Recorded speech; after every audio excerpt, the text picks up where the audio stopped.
Assalamualaikum warahmatullahi wabarakatuh. Salam sehat untuk kita semua.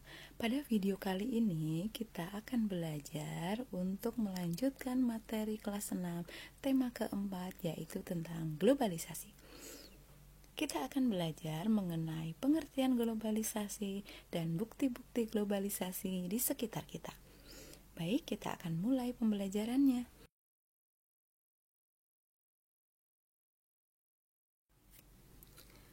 Perhatikan lingkungan di sekitarmu.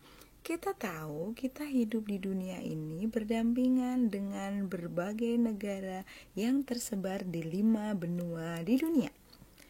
Kita bisa menikmati, bisa melihat, bisa mengetahui keadaan mereka dalam waktu yang singkat.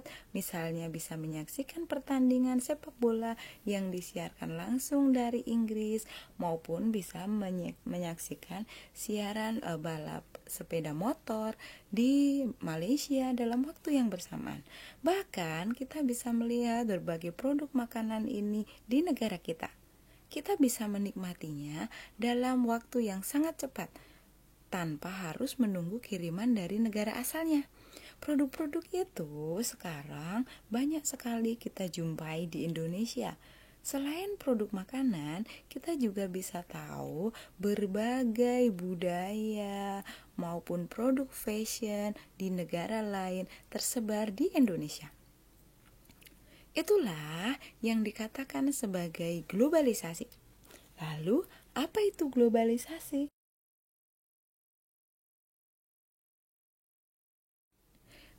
Globalisasi berasal dari kata global yang artinya mendunia. Kemudian kata isasi berarti proses. Globalisasi adalah proses mendunia. Segala sesuatu bisa kita lihat tanpa ada sekat lagi untuk mengaksesnya. Sehingga pada era globalisasi atau pada zaman globalisasi ini bisa dikatakan dunia tanpa batas. Apa artinya? Sudah tidak ada lagi batas atau sekat antar negara. Jadi kita bisa dengan mudah mengakses berbagai informasi dari berbagai negara dalam waktu yang singkat, mudah, dan cepat.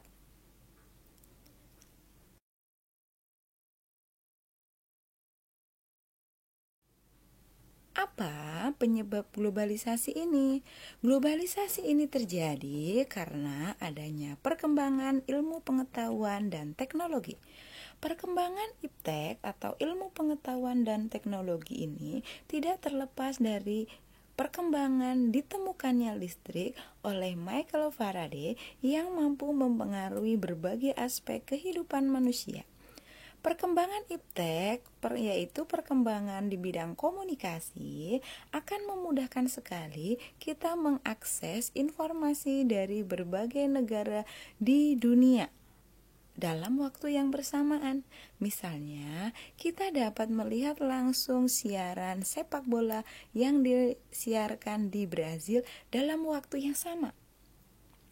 Kemudian, kita bisa melihat peristiwa berita-berita terjadinya peristiwa penting di berbagai belahan dunia dalam waktu yang bersamaan pula. Itu berkat adanya perkembangan komunikasi.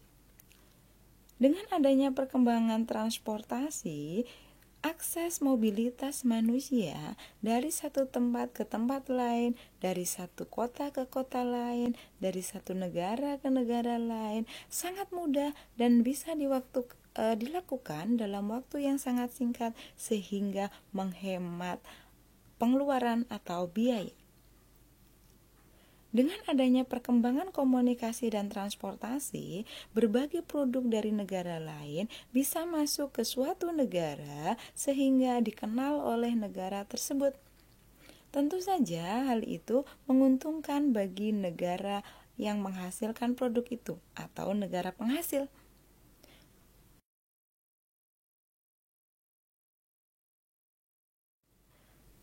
Apa saja bukti-bukti globalisasi yang bisa kita lihat? Yang ada di sekitar kalian, seperti yang kita bahas tadi di awal pertemuan, sudah bisa kita lihat. di bidang komunikasi, transportasi, kuliner atau makanan, serta persebaran budaya atau akses kita melihat budaya negara lain. Bukti yang pertama adalah banyaknya produk luar negeri di negara kita, baik itu produk makanan, fashion, serta produk-produk elektronik yang lain. Misalnya, alat-alat elektronik yang kita gunakan di rumah, baik itu Panasonic, kemudian ada lagi Toshiba, serta merek-merek kendaraan lain-lainnya. Yang kedua, bukti yang kedua adalah banyaknya tenaga asing yang bekerja di Indonesia ataupun sebaliknya. Kita juga bisa melihat banyak tenaga Indonesia yang bekerja di luar negeri, baik sebagai TKW maupun tenaga ahli lainnya. Yang ketiga adalah kemudahan komunikasi antar negara. Kita bisa mengirim surat atau pesan tertulis dalam waktu yang singkat ke sahabat kita di negara lain, misalnya di Thailand, menggunakan email. Bahkan sekarang kita bisa menggunakan fasilitas video call untuk bisa berkomunikasi dengan tatap muka bersama dengan teman kita, misalnya dari negara Singapura. Kemudian, bukti yang keempat adalah masuknya budaya asing ke Indonesia, baik itu budaya yang positif maupun budaya yang negatif. Untuk itu, di era globalisasi ini, kita harus pandai-pandai atau selektif dalam memilih budaya yang baik, yang positif, sesuai dengan kepribadian bangsa Indonesia. Berikutnya adalah mudahnya akses transportasi dan informasi antar negara, sehingga sudah dikatakan tadi, di era globalisasi ini dunia tanpa batas. Kita bisa pergi ke Amerika Serikat dalam waktu 3 hari ataupun 4 hari dalam waktu yang cepat. Kalau dulu hanya menggunakan akses laut, sekarang bisa menggunakan akses darat menggunakan pesawat terbang. Oke, itu tadi pembahasan kita mengenai pengertian globalisasi serta bukti-buktinya di sekitar kita. Mudah-mudahan bisa dipahami. Ingat, di era globalisasi ini kita harus selektif dan pandai-pandai memilih informasi serta pengaruh yang positif agar kita bisa berkembang, bisa mengikuti perkembangan zaman tanpa kehilangan jati diri kita sebagai bangsa Indonesia. Cukup sekian. Assalamualaikum.